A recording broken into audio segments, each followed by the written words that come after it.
Bahar gelse gül açılır bağlarda, gülüşkana şeyda bilbil fad eyler.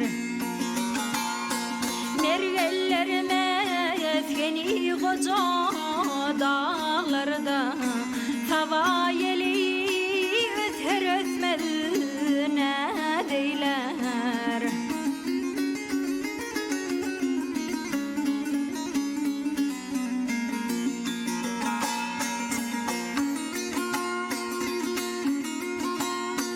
Bahar gelse uçar belendi peti, kukaşır bar kurur güllerin isi.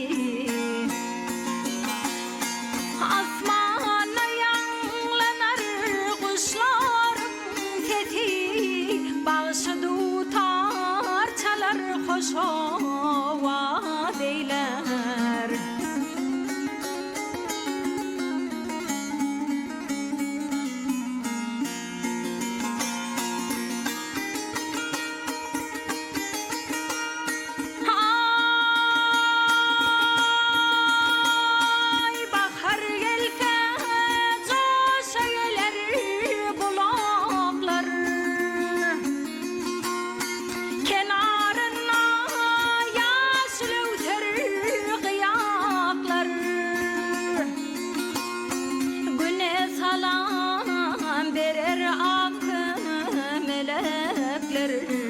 Çiğlemlelethin açar köyler.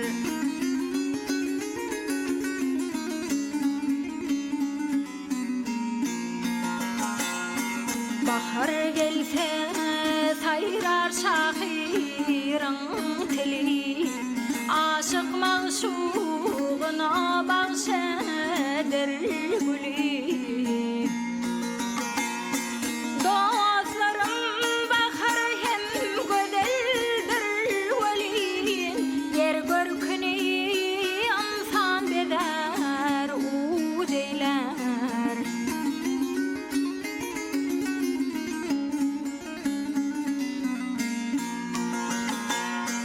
Yer görkünü